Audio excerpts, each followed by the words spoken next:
आई चलो शिवरंजनी के लगा लग गई बात। बार भगवान बेटा मतलबी अरे पुतो हमान मौजी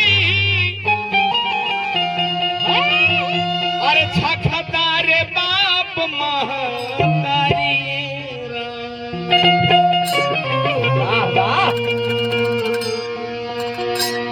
सास ससुर के दमाद पाव पूजे असब धन भई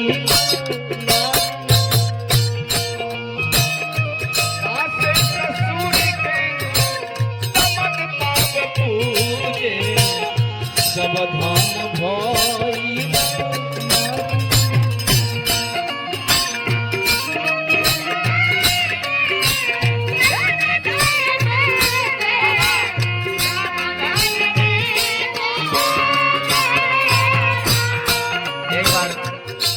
मैं अपने सुजिता को परिचय दे दूं।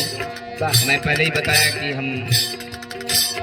हमारे बीच परम आदरणीय राजेश टाइगर जी जो मगध के जाने माने सुपरस्टार नाल वादक मेरे साथ संगत कर रहे हैं। विकास विद्यार्थी व्यास जी सुदर्शन यादव जी मगध सम्राट के शिष्य हैं। हमारे मुरारी भैया पेट्रोल ये मुरारी भैया इतने व्यवहारिक हैं कि हर किसी को पुजारी बन जाते हैं। और मुरारी भैया के भी एक जोड़ी की बहुत अलग पहचान है। प्याज के दुकान पे और हमारे बीच हमारे छोटे भाई रोहित बाबू जो बेंजू ही बजाता है, कोरस भी करता है, ऑलराउंडर कलाकार है बेचारा। हमारे पिंटू बाबू बेंजू वाले तो मैं नहीं कह सकता हूँ, लेकिन बेंजू प्लेयर ये भी ऑलराउंडर है। कम समय में भी बहुत बढ़िया बेंजू पर उंगली फेरने का काम किया बेचारा। और हमारे मीडिया प्रभारी श्रीकांत बाबू वीडियो कैद कर रहे। मैं सभी मीडिया प्रभारी व तमाम हमारे कलाकारों को, नए गायक राजा रंगसिया और हमारे तमाम गार्जियन जो संगीत को बैठ करके इतने प्रेम पूर्वक सुन रहे हैं, मैं उनको तहे दिल से शुक्रिया चरण छू के प्रणाम करता हूँ। और कहना मैं बाबू आज के जमाना के अनुकूल गीत संगीत से थोड़ा सुनिएगा भैया, गौर से भैया जरा ध्यान दिया रोजी रोटी में भैया। बेटा मतलबी पुतो हमान मौजी छखतारे बाप महतारी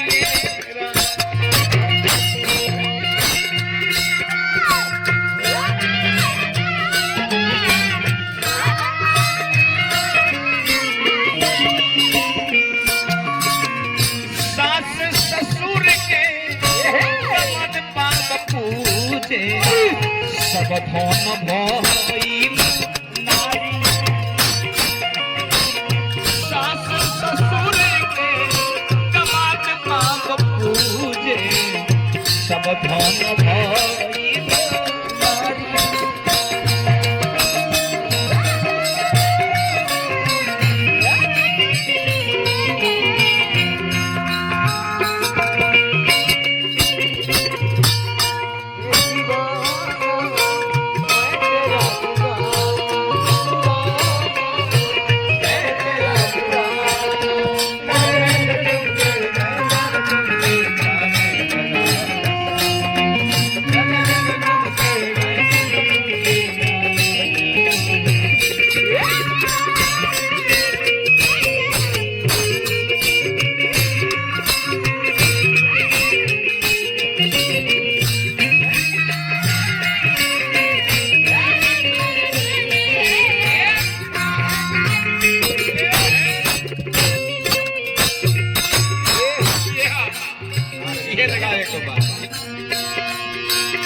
मंदिरों से बढ़ के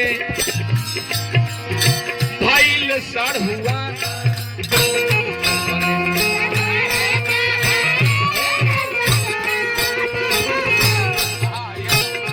मंदिर से बढ़ के भाईल सड़ हुआ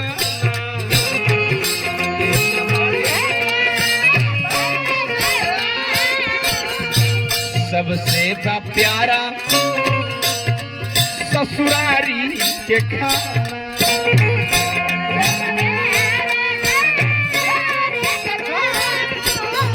सबसे प्यारा ससुरारी के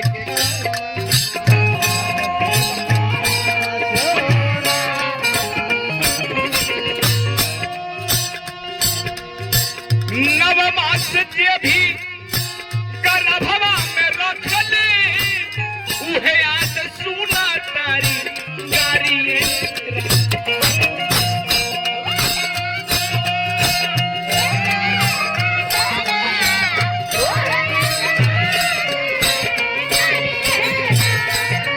नवमास जे भी गर्भवा में ढोबे उहे आज सुना तारी गारी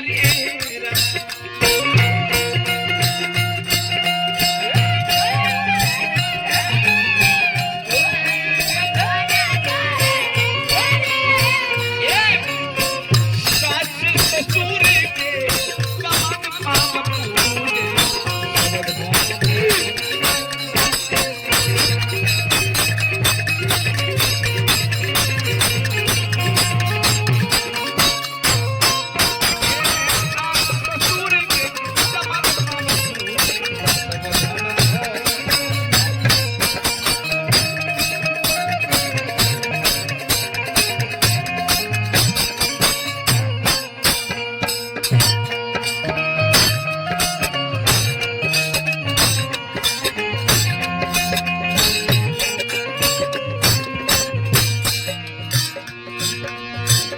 एक लोटा पानी खाते बात माई पर से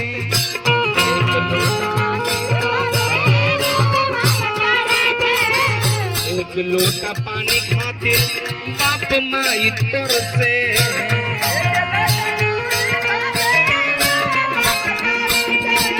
टुकुर टुकुर ताके दुआरी नैना पर से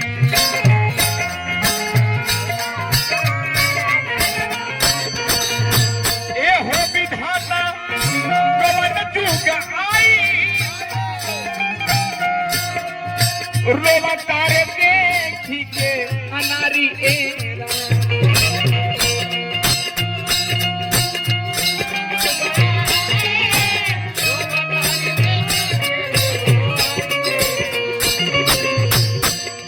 अरे सास ससुर के दमाद पाव पूजे सब धन भो